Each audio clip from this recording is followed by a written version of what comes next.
Vamos a continuar con el Evangelio de Juan. Hoy vamos a leer Juan del capítulo 19, del versículo 17 al versículo 30. Juan, capítulo 19, del versículo 17 al versículo 30. El tema que vamos a tener para esta ocasión se va a titular Así nos amó. Y he titulado esta enseñanza Así nos amó porque vamos a estar viendo a lo largo de estos versículos la forma de cómo el Señor Jesucristo amó al pecador, y por eso le he colocado de esta forma: así nos amó el Señor, ¿sí? Entonces vamos abriendo nuestras Biblias, por favor, a Juan capítulo 19. Vamos a leer desde el versículo 16 para recordar lo que vimos, en donde nos quedamos el domingo anterior, y a partir de ahí arrancamos del versículo 17 al versículo 30. Muy bien, vamos a orar y vamos a pedir que el Señor pueda hablarnos a través de su palabra, pueda usar su palabra. Y este contenido que vamos a leer hoy realmente es muy especial porque viene a ser el clímax de todo el Evangelio de Juan. El Señor Jesucristo era Dios, siempre fue Dios desde la eternidad, se encarnó, vino a este mundo en forma humana, vivió como nosotros, anduvo como nosotros, estuvo predicando el Evangelio tres años en su ministerio público, y todo lo que hizo lo hizo realmente por amor. Pero lo que vamos a estar leyendo en esta ocasión es el broche de oro, y en verdad es una forma muy hermosa, muy hermosa, en la que el Señor, podemos decir, así nos amó, así amó el Señor al pecador. Señor, te damos gracias en este día, Señor. Gracias por la oportunidad que nos das de estar reunidos en tu nombre, Señor. Te damos gracias, Señor, por nuestros hermanos que no están ahora en la ciudad, pero que nos están escuchando, Señor, en estos momentos. Te rogamos que tu bendición esté sobre ellos, que la iluminación de tu palabra esté sobre ellos, y que puedas bendecirnos a través de tu palabra, Señor, a través de escudriñar, Señor, este domingo tu palabra. Háblanos, Señor, a través de tu palabra, que tu Espíritu Santo dirija, Señor, la exposición que tenemos el día de hoy, y que podamos ser, Señor, tocados, ministrados, bendecidos con tu palabra, Señor. En el nombre de Jesús te lo pedimos. Amén. Muy bien, Juan 19:16, nada más para recordar en lo que nos quedamos el domingo anterior. Concluíamos con este texto: así que entonces lo entregó a ellos para que fuese crucificado. Una vez que Pilato trató al menos 3 veces de decir: este hombre es inocente, no tengo por qué juzgarle. Sin embargo, en un acto realmente cobarde y con la presión de los judíos, dice que entonces Pilato dicta la sentencia, lo entrega a ellos, es decir, a los soldados romanos o a los judíos, a voluntad de los judíos, a ellos para que fuese crucificado. Tomaron pues a Jesús y le llevaron, ¿sí? Es decir, a partir de aquí se va a hacer una descripción no muy completa de lo que es la crucifixión. Aquí sí quiero hacer una aclaración. Juan va a hablar acerca de la crucifixión, porque dice: tomaron pues a Jesús y lo llevaron, dice el verso 16, para que fuese crucificado. Juan, conocedor de los padecimientos, de lo que sucedía en una crucifixión, él no se toma el tiempo para en su evangelio estar explicando lo que es la crucifixión, en qué consiste la crucifixión. Él solamente dice: Jesús fue crucificado, ¿sí? En una de las enseñanzas, y les voy a mandar el enlace, en una de las enseñanzas nosotros vimos los aspectos médicos, los aspectos teológicos de la muerte del Señor Jesucristo, y ahí sí abundamos nosotros en lo que consistió la crucifixión. Ahora Juan no estará abundando en lo que consiste la crucifixión. Sin embargo, como les digo, lo hace porque ya él, al público al que le está escribiendo su evangelio, también es conocedor de esta práctica que se tenía entre los romanos de la crucifixión, ¿sí? Bueno, ahora vamos al versículo 17. Y él, ya Jesús entonces, es llevado para ser crucificado, y él, es decir, Jesús, cargando su cruz, salió al lugar llamado de la calavera, y en hebreo el llamado Gólgota, ¿sí? Entonces, se ordena la crucifixión del Señor Jesucristo. La crucifixión es una muerte lenta, es una muerte dolorosa. La crucifixión es una ejecución para traidores, para revolucionarios, para los peores criminales. Marco Tulio Cicerón, un escritor político y orador romano, dijo que la crucifixión es la muerte más cruel y más horrible que podía existir. Y de hecho él decía, esté lejos del pensamiento de todo romano la idea de la crucifixión. Cayo Cornelio Tácito, un historiador romano, habló de la cruz diciendo es una muerte indescriptible. ¿Sí? Entonces, Jesús va hacia la muerte más cruel y horrible, hacia la muerte más indescriptible. ¿Sí? El que iba a ser ejecutado tenía que cargar sobre sus hombros, atado a sus hombros, un palo, un travesaño. De hecho, la palabra cruz viene de staurus, que significa palo o estaca, y era colocado entonces en sus hombros, era atado a sus hombros y lo tenía que llevar en todo el trayecto hasta el lugar donde él iba a ser ejecutado. El lugar de la ejecución es, como ya leímos, la calavera, que en hebreo es el Gólgota, y este lugar de ejecución es un lugar, es una vía principal muy transitada, y lo usan a propósito los romanos para que todos vean ahí, aquellos que son crucificados, y eso pudiera servir de ejemplo para que no fuesen traidores, no fuesen revolucionarios, no fuesen los peores criminales, ¿sí? Bueno, Jesús ha sido azotado, leíamos el domingo anterior que Jesús ha sido altamente flagelado, está totalmente herido, por lo cual Juan, aunque no lo menciona, lo mencionan otros evangelistas, él no puede cargar el travesaño durante todo el trayecto hasta llegar al Gólgota. Mateo 27, 32, Marcos 15, 21, Lucas 23, 26, lo repito, Mateo 27, 32, Marcos 15, 21, Lucas 23, 26, nos hablan que quien auxilia al Señor Jesucristo es una persona, dice, cuando salían hallaron a un hombre de Cirene que se llamaba Simón, a este obligaron a que llevase a la cruz, porque Jesús realmente ya no podía, por todo el padecimiento que ha tenido, por toda la flagelación de la que ha sido objeto, él ya no puede cargar la cruz. Durante todo el trayecto. Carga la cruz solamente en algunos metros, suficientes para tener lo que otros evangelistas hablan de que tiene ciertas caídas. Se tiene tradicionalmente que las 3 caídas, la Biblia no habla de 3 caídas, posiblemente fueron más de 3 caídas, y en cada una de esas caídas, como tenía el travesaño atado a sus hombros, Jesús no podía meter sus manos, caía de cabeza hacia el suelo, la corona se clavaba cada vez más en esas caídas. Entonces, después tiene que ser ya auxiliado el Señor. Y a partir de este versículo estamos viendo nosotros precisamente estos padecimientos y la forma en cómo el Señor Jesucristo está amando al pecador. Luego leemos en Juan 19, 18, dice, y allí le crucificaron. Con él a otros 2, uno a cada lado y Jesús en medio. Entonces, cuando llegan al lugar de la calavera, en el mismo travesaño que en este caso Simón de Cirene ha cargado, colocan ese travesaño en el suelo, colocan ahí al Señor Jesucristo que va a ser ejecutado con los brazos extendidos y sus manos, sus brazos son clavados. Una vez que sus brazos son clavados, sus manos son clavadas, levantan con todo y el Señor Jesús levantan el travesaño y lo empalman con el palo horizontal que ya previamente ya estaba instalado.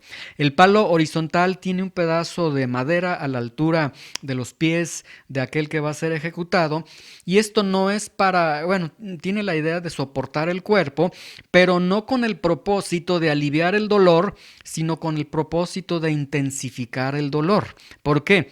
Porque el Señor Jesús, para poder respirar, tiene que hacer movimientos de sus piernas, tiene que hacer movimientos de sus manos. Y esto significa que tiene que rotar sus manos y sus pies, y eso está implicando una rotación con los huesos clavados que tiene de manos y pies, lo cual le va a producir un abundante dolor. Jesús entonces es puesto en la cruz, levantado en la cruz. Jesús queda ante la exposición del sol y experimenta un dolor totalmente desgarrador. Tiene que contraer sus piernas, como les digo, contraer sus brazos para poder respirar. Está experimentando inflamación de las heridas que ya tiene, dolor de tendones desgarrados, fiebre, fuerte dolor de cabeza y una terrible sed que está experimentando el Señor. Ahora, nuestro texto dice en el versículo 18 que ahí crucifican al Señor y con el Señor Jesucristo a otros dos. Y Juan dice, esos dos ladrones están al lado de Jesús, es decir, Jesús queda en medio. Y esto está implicando, al haber colocado al Señor Jesucristo en medio, esto implica que Jesús es el peor de los tres, que el criminal más peor que se tiene en ese momento es el que se encuentra en medio. Entonces, esto está implicando que Jesús es peor es el peor de los tres que se encuentran en ese momento, ¿sí? Ahora, en el versículo 19, Juan 19, dice, escribió también Pilato un título que puso sobre la cruz, y este título decía, Jesús Nazareno, Rey de los Judíos. Este título al que se está refiriendo es lo que se conocía en la antigua Roma como el titlón. Este titlón contenía el nombre del condenado, el delito del condenado o ambos, ya sea que contuviese el nombre del condenado o el delito que tenía o ambos. Este titlón se colocaba en el cuello de aquella persona que iba a ser ejecutado cuando iniciaba la caminata hacia el lugar de la ejecución, y durante todo el recorrido llevaba este anuncio ahí colgado sobre su cuello, y una vez que llegaban a la cruz se tomaba esta tablita y se clavaba ahí en la cruz del Calvario. Entonces, cuando Pilato dice y escribe Jesús Nazareno, Rey de los Judíos, Pilato lo que quiere hacer es mofarse de los judíos. Quiere decir de alguna forma, ahí tienen al rey de los judíos, ahí tienen a su rey. Obviamente este título, Jesús Nazareno, Rey de los Judíos, molesta obviamente a los judíos. Leemos en el versículo 20 que dice, y muchos de los judíos leyeron este título, se percatan de ese título, y esto es interesante porque ellos, sobre todo los principales sacerdotes, ellos están esperando ver ese titlón, ese nombre que Jesús lleva en su cuello, colgando en su cuello. Quieren ver el delito bajo el cual será condenado, porque ellos quieren humillar a Jesús, quieren lo peor para Jesús, pero ellos se sorprenden cuando leen que ese título dice Jesús Nazareno, Rey de los Judíos. Y por eso dice el versículo 20, muchos de los judíos leyeron este título, dice, porque el lugar donde fue crucificado estaba cerca de la ciudad, a las afueras de la ciudad, como ya habíamos mencionado, un lugar transitado, y el título estaba escrito en hebreo, en griego y en latín. El hebreo era el idioma de los judíos, el griego era el idioma de los que estaban bajo el imperio romano, y el latín era el idioma de los oficiales y soldados romanos. Es decir, Jesús Nazareno, Rey de los Judíos, fue escuchado por todo el mundo de ese entonces, por toda la cultura de ese mundo, y esto provoca una seria molestia para los principales sacerdotes, que vemos en el versículo 21, dice: dijeron a Pilato los principales sacerdotes de los judíos: no escribas rey de los judíos, sino que él dijo: soy rey de los judíos. Pero este es un grado muy alto de hipocresía, de contradicción de parte de los principales sacerdotes, porque si ustedes recuerdan bien, cuando ellos están acusando a Jesús, ellos cambiaron la acusación y primero decían es un blasfemo, y después la acusación de ellos fue: él es una persona que se quiere hacer rey dentro del Imperio Romano. Es decir, ellos primero acusaron de ser rey a Jesús, y ahora que Pilato está escribiendo el delito de Jesús es, él dijo ser rey de los judíos, ahora ellos quieren que no sea una declaración de que él es rey de los judíos, sino que sea una pretensión, que él pretendía ser rey de los judíos. Y esto entonces provoca una molestia en los principales sacerdotes. Sin embargo, en el versículo 22 vemos que Pilatos les contesta y dice: lo que he escrito, he escrito. Y esto tiene una importancia al menos por tres razones muy grande. Esta expresión que Pilato dice: lo que he escrito, es decir, no es nada más una respuesta de ya no me estén molestando, ya lo que escribí, ya lo escribí de esa forma. No, lo que he escrito, tiene tres alcances impresionantes. El primero: nosotros debemos de recordar que en Juan 19:11 Jesús dijo: ninguna autoridad tendrías contra mí si no te fuese dada de arriba. Es decir, Jesús dijo que ninguna autoridad es puesta sino por Dios. Aun cuando la autoridad que está ejerciendo Pilato fue indebida, fue pecaminosa contra Jesús, Jesús dice, hay un principio bíblico, y este principio bíblico es que no existe ninguna autoridad que no sea colocada por Dios. Ahora, aquí entonces el primer punto que nosotros debemos de ver en esta expresión de Pilato es que Pilato está actuando como una autoridad puesta por Dios. En el libro de Romanos, cuando Pablo habla de las autoridades, Romanos capítulo 13, versículo 1 dice: sométase toda persona a las autoridades, porque no hay autoridad que no sea puesta por Dios. Más adelante, después, Pablo dice que todas las autoridades que Dios ha puesto son ministros de Dios, ¿sí? Aunque no saben que están sirviendo a Dios. Entonces, aquí el primer punto que nosotros tenemos es que Pilato está actuando como una autoridad puesta por Dios.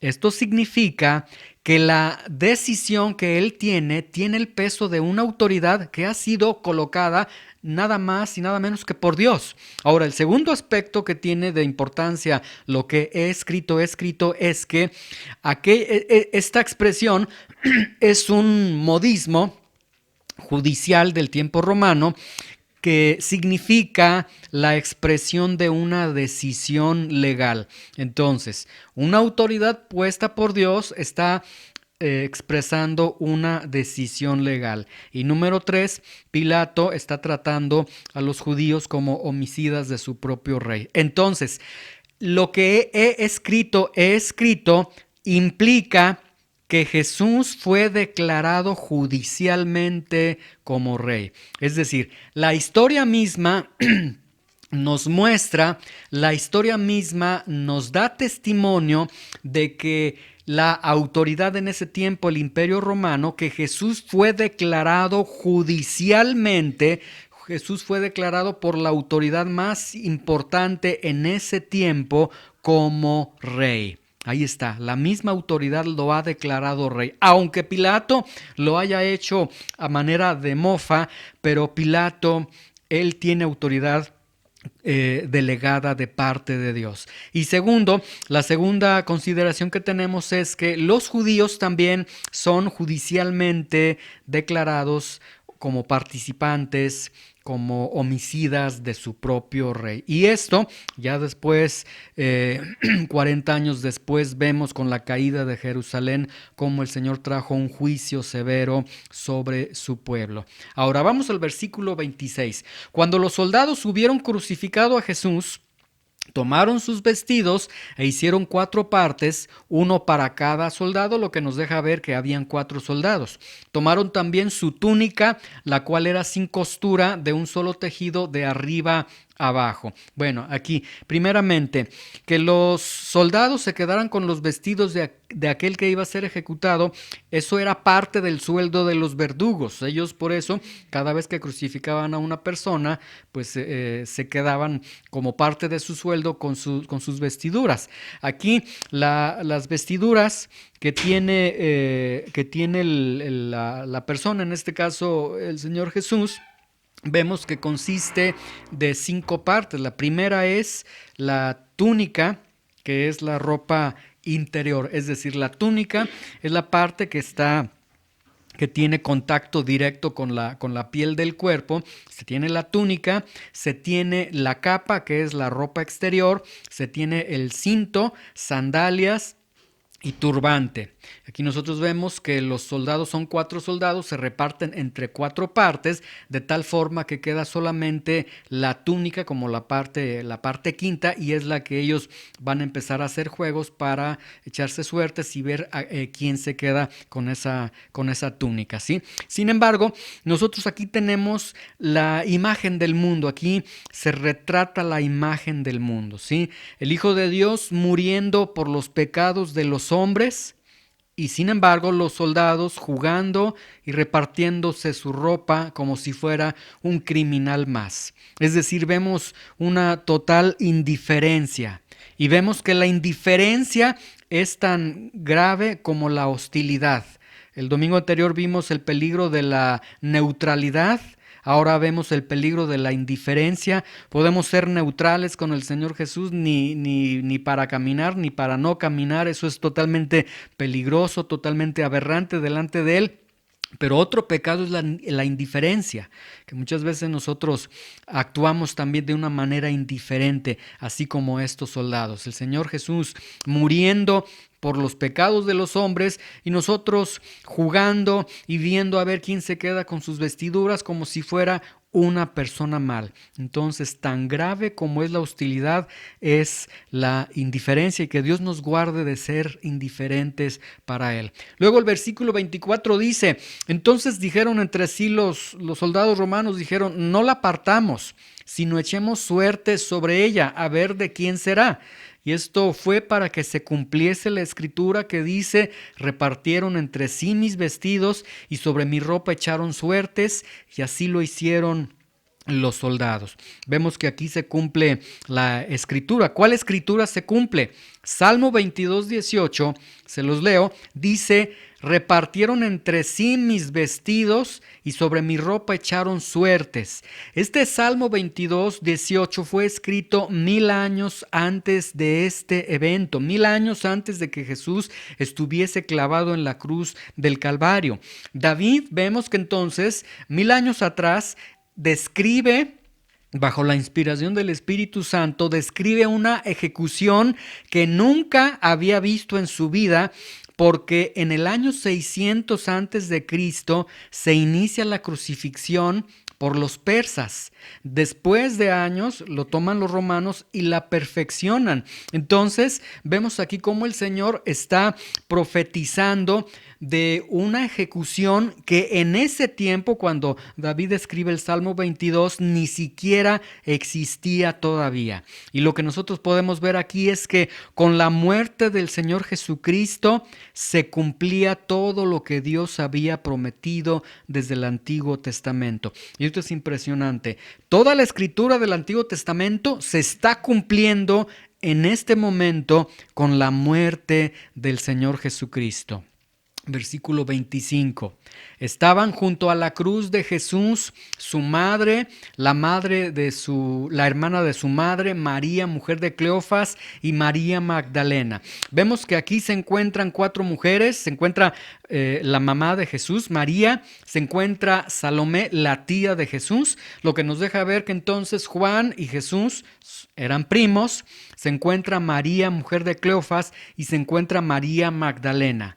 Pero es triste ver que no se encuentran sus hermanos, que Juan no reporta y él dice, ahí no estaban sus hermanos. Sus hermanos, de hecho, otros textos dicen que sus hermanos consideraban que Jesús estaba loco y sus hermanos no acuden a la crucifixión de su hermano, del Señor Jesucristo, estando en la cruz del Calvario. Esto es realmente algo muy triste. Ahora, versículo 26. Cuando vio Jesús a su madre, Jesús está clavado en la cruz del Calvario con todos los padecimientos que tiene, pero cuando Jesús ve a su madre y al discípulo a quien él amaba, es decir, a Juan, Juan es muy modesto, nunca emplea su nombre cuando escribe el Evangelio de Juan, que estaba presente, dijo a su madre, mujer, he ahí tu hijo, ¿sí?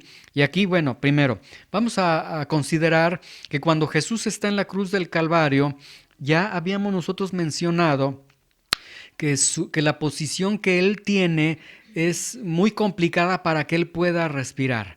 Para que él pueda respirar tiene que hacer movimientos de piernas y de brazos y eso implica la rotación de sus huesos, implica un gran dolor que se generaba. Lo que significa que las palabras que Jesús dijo desde la cruz le producían un gran dolor. Sin embargo, vemos aquí en Juan 19:26 que Jesús habla desde la cruz, que Jesús habla estando clavado en la cruz. Ahora, ¿qué es lo que dijo Jesús estando en la cruz? Bueno, visto por los otros discípulos, al menos 3 cosas dice Jesucristo estando clavado en la cruz. La primera, Lucas 23:34, les leo, dice, Jesús decía, y esta palabra decía en el original griego es un verbo que está en presente continuo, es decir, Jesús constantemente decía, Padre, perdónalos, porque no saben lo que hacen. Y repartieron entre sí sus vestidos echando suertes. Entonces, lo que Jesús constantemente dijo una vez que estuvo clavado en la cruz, constantemente Jesús decía, Padre, perdónalos porque no saben lo que hacen. Constantemente entonces Jesús, con estas palabras y esta expresión que implicaba un profundo dolor en su cuerpo por la posición que tenía, por los clavos que tenía, etcétera, por todo esto, Jesús constantemente estaba clamando por el perdón de sus verdugos, por el perdón de todos aquellos que lo habían colocado en la cruz, por el perdón de los pecadores, por nuestro perdón. Entonces, ¿qué hablaba Jesús en la cruz del Calvario? Estaba pidiendo que Dios te perdonara a ti. Estaba diciendo, Padre, perdónalo porque no sabe lo que está haciendo, porque no sabe que con sus pecados me está clavando a la cruz. Y constantemente el Señor Jesucristo estaba pidiendo nuestro perdón. ¿Qué otra cosa vemos que Jesús habló estando en la cruz? Lucas 23:43, el diálogo que Jesús tiene con el ladrón que está a su lado y que le dice, de cierto te digo que hoy estarás conmigo en el paraíso. Y la tercera cosa que vemos que Jesús está hablando es esta escena tan tierna donde el Señor Jesucristo ve a su madre y no quiere dejar a su madre en desamparo, tiene un cuidado profundo por su madre. Jesús seguramente como primogénito se hizo responsable del sustento de su hogar hasta antes de su ministerio. Acerca de José después ya no se habla, de hecho aquí no se habla de José. Los eruditos sostienen que José estaría muerto ya para este entonces. Entonces el Señor Jesucristo, estando en la cruz del Calvario bajo todos estos padecimientos, vemos que tiene un gesto de humanidad impresionante sobre su mamá. No quiere dejar a su mamá en desamparo. Y de hecho podemos leer nosotros que dice, cuando vio Jesús a su madre, vemos que dice, vio a su madre, le dice, sin embargo, a su madre, le dijo a su madre, mujer, he aquí tu hijo. Es decir, no la llamó mamá o no la llamó madre. ¿Sí? Y esto no significa que Jesús fue irrespetuoso con ella o que en ese momento ya María ya no eres mi mamá, etcétera, no, sino que lo que significa, la mayoría de los eruditos concluyen que este es un acto impresionante de honra para su madre y de extremo cuidado para su mamá. ¿Por qué? Porque dicen la mayoría de los eruditos bíblicos, si Jesús hubiese dicho mamá o madre a María en ese momento, esto hubiera provocado, es decir, María al escuchar mamá o escuchar madre y viniendo de su hijo que está clavado en la cruz, hubiera producido un golpe emocional profundo en ella. Hubiera sido devastada en su interior emocionalmente porque está viendo a su hijo. Y esto obviamente lo entienden perfectamente aquellas que son mamás cuando ellas escuchan a un hijo decir mamá y está teniendo un dolor fuerte, un accidente, lo que sea, el corazón de la madre se conmueve profundamente con esa palabra mamá o madre, ¿sí? Entonces Jesús aquí quiere cuidar el corazón de María y por eso le dice mujer para aminorar este momento profundo de dolor. Y vemos que Jesús cumple con la ley porque Jesús honró a su madre. Y luego el versículo 27 dice, después dijo al discípulo, he aquí tu madre. Y desde aquella hora el discípulo la recibió en su casa. Ahora vamos al versículo 18.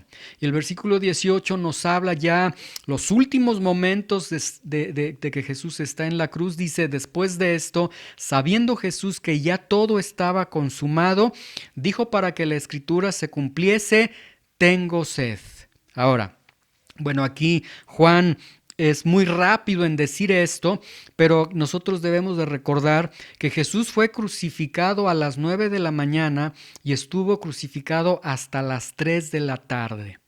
Lucas 23:44 nos dice que a la hora sexta, es decir, a las 12 del día, hubo tinieblas sobre toda la tierra hasta la hora novena. Lo que significa que las primeras 3 horas que estuvo el Señor Jesucristo en la cruz del Calvario, Él estuvo ahí clavado. En esas 3 horas es donde se dan estos diálogos que nosotros hemos hablado. Y a partir de las 12, Jesús se enfrenta ante una oscuridad, tinieblas que cubrieron toda la tierra. Dice, hubo tinieblas sobre toda la tierra hasta la hora novena, de acuerdo a Lucas 23:44. Ahí en ese momento entonces vemos que el Señor Jesucristo enfrenta 3 horas enfrentando la ira de Dios, 3 horas en una total oscuridad, realmente en un infierno impresionante, impresionante el Señor Jesucristo enfrentándose ante la ira de Dios en esas 3 horas tan fuertes para él. Por eso el Señor Jesucristo derramaba esas gotas como de sangre, porque él sabía que se enfrentaría ante la ira de Dios, que estaría cargando los pecados del mundo, y él se enfrenta en esas 3 horas solo, al grado que dice el Salmo 22:1, el Señor clama, Dios mío, ¿por qué me has abandonado? Y dice Isaías 53 que la ira de Dios cae sobre él, que Dios lo ejecuta, la propiciación, él es colocado como nuestra propiciación, la ira de Dios cae sobre él. Bueno, esto es lo que sucede cuando Jesús está ahí en la cruz del Calvario. Después, dice en Juan 19:28, después de esto, sabiendo Jesús que ya todo estaba consumado, dijo para que la escritura se cumpliese, tengo sed. Entonces Jesús después dice, tengo sed. Ahora, soldados que han estado en batalla dicen que el sufrimiento más grande que puede tener una persona en el campo de batalla es la sed. Entonces, este tengo sed no es para que se cumpla la escritura voy a decir que tengo sed, aunque no tenga sed. No, el Señor está experimentando una sed terrible y Jesús dice, tengo sed. Pero todo esto para que se estuviese cumpliendo la escritura. Juan 19:29, y estaba allí una vasija llena de vinagre, Entonces ellos se empaparon en vinagre una esponja y poniéndola en un hisopo se la acercaron a la boca. Es decir, este es el único acto de bondad que mostraron a Jesús. Pero quiero que vean que, como dice el versículo 28, para que se cumpla la escritura, vemos nuevamente que la muerte de Jesús es el cumplimiento de la escritura. Desde el Antiguo Testamento, desde Génesis 3:15, el Señor Jesucristo había prometido un Salvador, y a lo largo de todo el Antiguo Testamento el Señor había prometido que vendría el ungido de Dios, que vendría el Mesías, y todas esas profecías se cumplen en la muerte del Señor Jesucristo, ¿sí? Ahora, dice aquí el texto, Juan 19:30, cuando Jesús hubo tomado el vinagre, dijo: consumado es. Y habiendo inclinado la cabeza, entregó el Espíritu. Y pongan mucha atención en este texto, porque aquí nos habla de tres aspectos que tienen que ver ya la culminación del ministerio del Señor, la culminación, la expresión más amplia, más hermosa del amor que el Señor tuvo por los pecadores. Y vemos aquí que a partir de este momento se abre el camino para los pecadores, el camino del perdón, el camino al cielo para todo aquel que venga al Señor Jesucristo. Dice, cuando hubo tomado el vinagre, otros evangelistas dicen que probó el vinagre, pero nada más probó el vinagre, pero no lo tomó. Es decir, entonces cuando probó el vinagre, dijo: consumado es. Y habiendo inclinado la cabeza, entregó el Espíritu. El primer punto que quiero hacer mención es esta expresión: consumado es. Esta palabra consumado es el término griego tetelestai, que significa cumplir una tarea asignada, hacer un pago de manera total.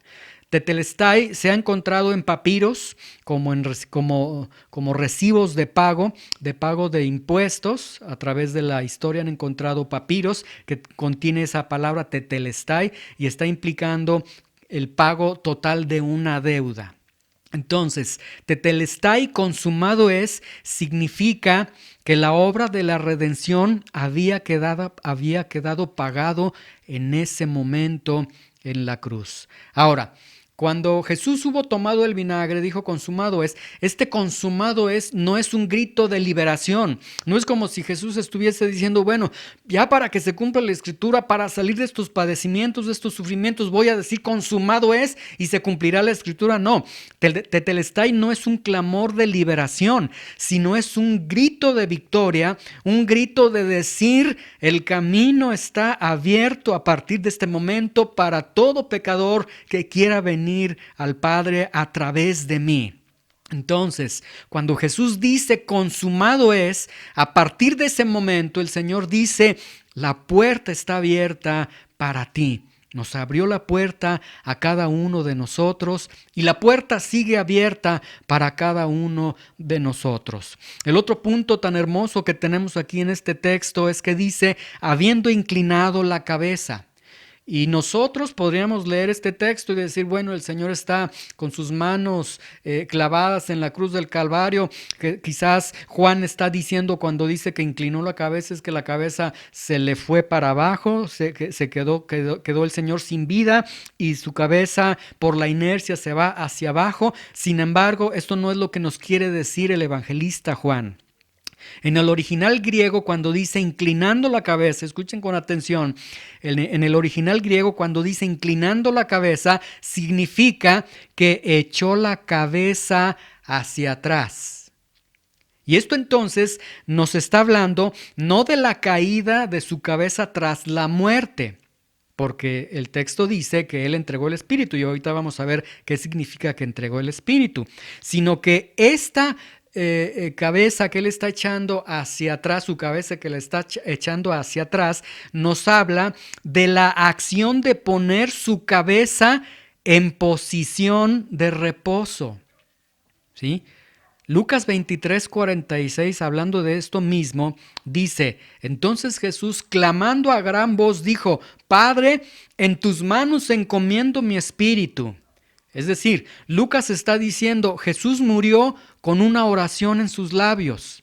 Y una vez que dijo, Padre, en tus manos encomiendo mi espíritu, Juan dice, reclinó su cabeza hacia atrás en una posición de reposo. Ahora, ¿qué significa esto? Miren, Salmo 31:5 dice, en tu mano encomiendo mi espíritu.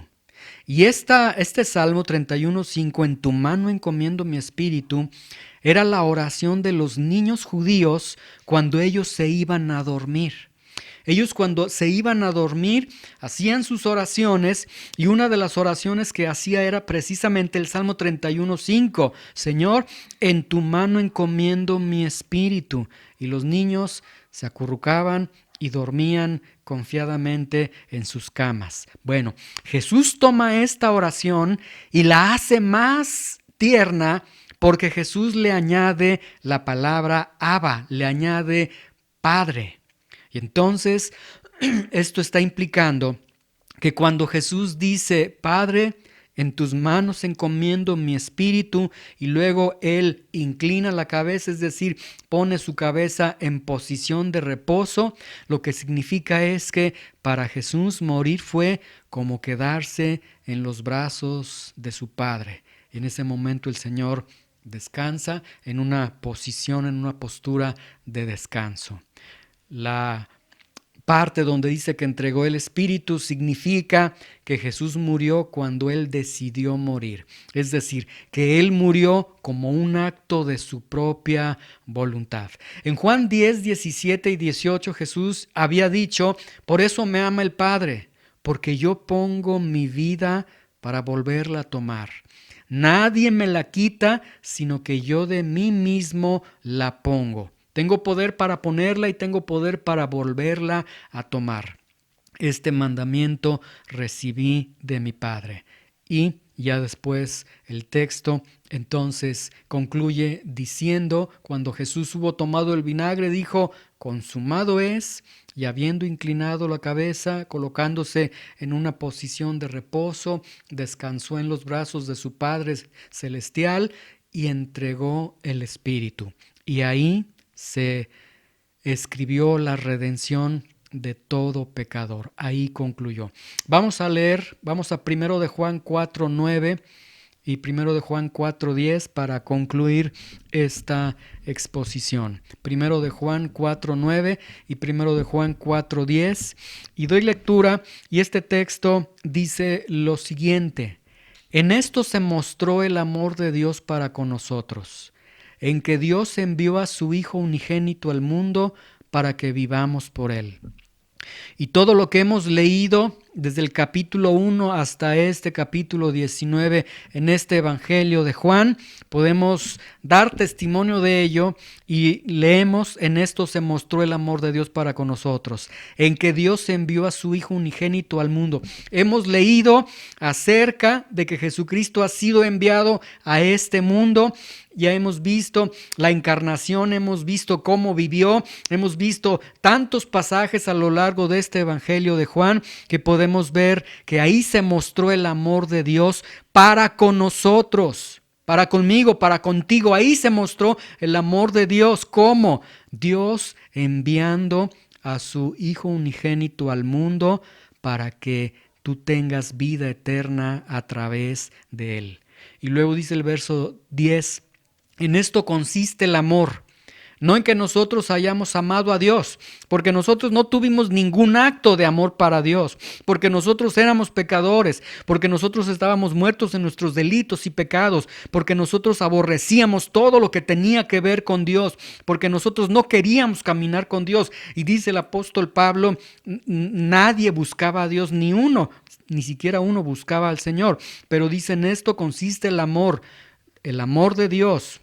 Ese amor que está en el versículo 9, que Dios envió a su Hijo, en este consiste el amor, no en que nosotros hayamos amado a Dios, sino que Él nos amó a nosotros y envió a su Hijo en propiciación por nuestros pecados. Y la palabra propiciación significa que Él es el sacrificio en el que recae toda la ira de Dios y recae todo el castigo de nuestros pecados sobre Él. Concluyo con Juan 3:16, un texto que ya todos conocemos, que dice: porque de tal manera amó Dios al mundo, que ha dado a su Hijo unigénito, para que todo aquel que en él cree no se pierda, mas tenga vida eterna. Y podemos concluir esta lectura a estas alturas de este Evangelio de Juan, que así nos amó el Señor, que así amó el Señor al pecador. Y este es todo, por eso les decía, como el broche de oro, la cerecita en el pastel. Es impresionante, la corona de toda esta narración que hemos visto en el Evangelio. Así nos amó el Señor, así amó el Señor al pecador. Dios enviando a su Hijo para que el pecador tenga vida eterna a través del Hijo, el Hijo dando su vida de manera impresionante, viviendo en este mundo para Dios, dando su vida en la cruz. Y vemos cómo en esta ocasión vimos de una manera tan hermosa cómo muere en la cruz del Calvario, y así lo hizo por cada uno de nosotros como pecadores. Ahí ya queda en cada uno de nosotros el poder apreciar esa maravilla, el poder apreciar ese amor tan profundo que el Señor tuvo por nosotros. Y que esta imagen que hemos leído, esta descripción que hemos leído, el Señor pueda colocarla en nuestros corazones, que pueda esto en verdad mover nuestros corazones al arrepentimiento, a la gratitud, a correr hacia Dios y decir: Señor, yo no merecía esto.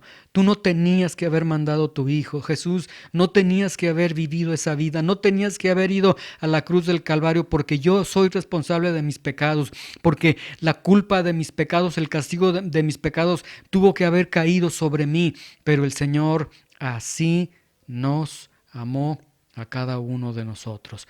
Por eso es que Jesús fue insistente y dijo: el que no cree en el Hijo de Dios ya ha sido condenado. Porque si no es a través de Jesús, si no es a través del sacrificio de Jesús, no hay otro camino que nos pueda llevar al cielo. Si no es a través de Jesús, lo único que vamos a encontrar es que nosotros vamos a pagar por nuestros propios pecados. Nosotros vamos entonces a, Dios hará cuentas con nosotros. Nosotros pagaremos por nuestros propios pecados, y no hay forma, dice el apóstol Pablo, de que podamos tener defensa ante aquel que todo lo conoce, ante aquel que todo lo ve, y que un día sacará el secreto de todos los hombres a la luz a través del Evangelio. Yo creo que esta exposición que hemos visto en verdad debería de movernos al arrepentimiento, debería de movernos a la gratitud, debería de movernos al decir: Señor, yo quiero vivir para ti, quiero entregar mi vida completamente para ti. Que Dios use su palabra, que Dios en verdad pueda usar su palabra, porque el rechazar este regalo tan hermoso de la salvación que el Señor nos está dando, este sacrificio tan hermoso, en verdad no tiene palabras. Yo creo que ni el infierno más severo podría dar un castigo a aquellos que rechacen al Hijo de Dios. Señor, te damos gracias por tu palabra, te damos gracias en este momento por la oportunidad que nos has dado de llegar hasta estas alturas en el Evangelio de Juan. Hoy podemos ver en el Evangelio de Juan, Señor, la expresión más hermosa, el clímax más hermoso que contiene este Evangelio, donde el Hijo de Dios padece en la cruz del Calvario, y la forma tan hermosa, y Él vivió y Él murió para ti, porque incluso en su muerte Él entregó su espíritu, Él vivió para ti, murió para ti. Señor, gracias porque a través de la cruz del Calvario, a través del sacrificio de Jesús, Jesucristo dijo: consumado es. Y ese consumado es un consumado es para mí, para ti, para cada uno de los que estamos aquí, para cada uno de los que están escuchando esta exposición. El camino al cielo está abierto a través de la sangre de Jesús.